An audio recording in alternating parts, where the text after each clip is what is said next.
بسم اللہ الرحمن الرحیم۔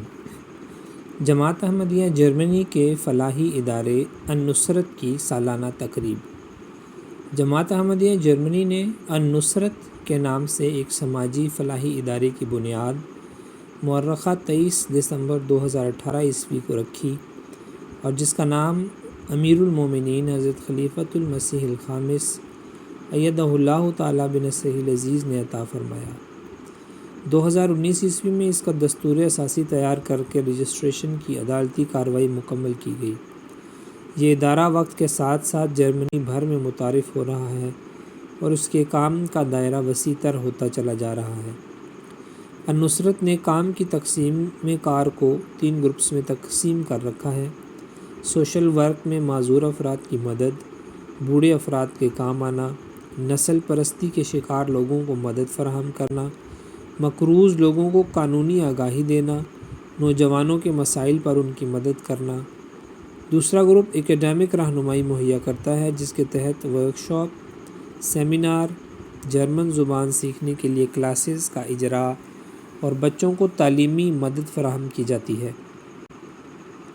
تیسرے گروپ میں خواتین کی مدد، خواتین کی وساست سے کنڈرگارٹن، رہائش کی تلاش میں مدد، پناہ گزینوں کے مسائل کے حل میں رہنمائی، تجہیز و تکفین اور تدفین کا کام بھی النصرت نے اپنے ذمے لے رکھا ہے۔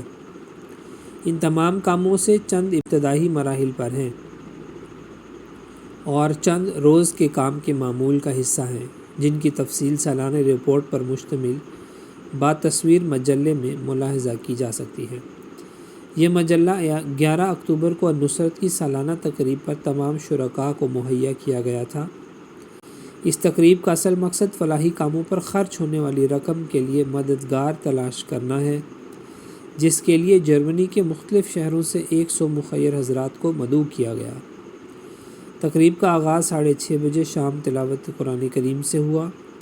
اس کے بعد مکرم عبداللہ واگس ہاؤزر صاحب امیر جماعت احمدیہ جرمنی نے النصرت کے قیام کے حوالے سے بتایا کہ جرمنی میں عالمی شہرت کے حامل فلاحی اداروں کی موجودگی میں غریب جماعت کی طرف سے فلاحی ادارے کا آغاز ایک مشکل امر تھا۔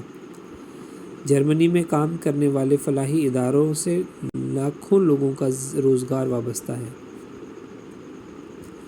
ان کی طرز پر کام کی ابتدا اور النصرت کو متعارف کروانے میں جو مشکلات پیش ہیں، ان کے ذکر کے بعد امیر صاحب نے بتایا کہ ہماری اصل خواہش مسلم فلاحی ادارے کی بنیاد رکھنا تھا۔ ہمارے کام کرنے کے پیچھے اسلام میں ایک دوسرے کی مدد کا تصور، اس بارے میں حضرت صلی اللہ علیہ وسلم کی تعلیم اور حضرت مسیح موعود علیہ السلام کی خدمت انسانیت کی خواہش کار فرما ہوتی ہے۔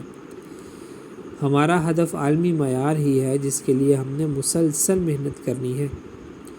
ناصر باغ میں النصرت نے نیچرل کنڈرگارٹن کی طرز پر شروع کیا جس میں 15 احمدی اور 5 دوسرے قومیتوں کے بچے ہیں، لیکن ہمیں اس کو رجسٹر کروانے میں بعض مشکلات کا سامنا ہے۔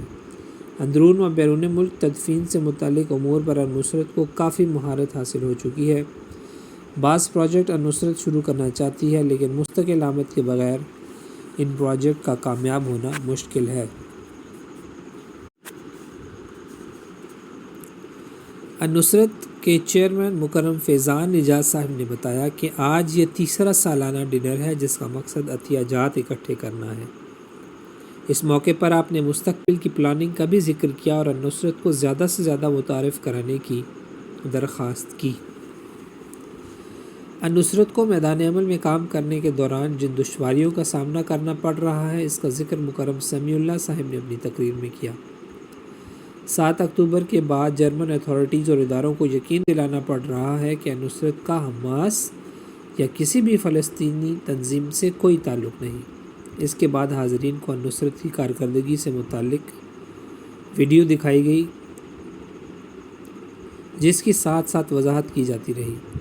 کیٹا پروجیکٹ گروسگراؤ میں جو 3 خواتین کام کر رہی ہیں انہوں نے خواتین کے حصے سے مائک پر اپنے کام کی تفصیل بتائی۔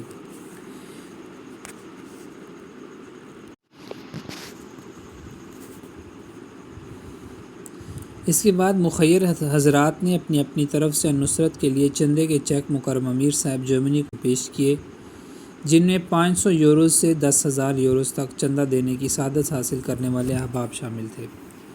اس کے بعد مکرم عبدالباسط طارق صاحب مبلغ سلسلہ نے اجتماعی دعا کروائی اور تمام دوستوں نے ایک ساتھ کھانا تناول کیا۔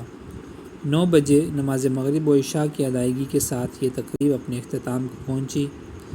رپورٹ عرفان احمد خان، نمائندہ الفضل انٹرنیشنل، روزنامہ الفضل انٹرنیشنل،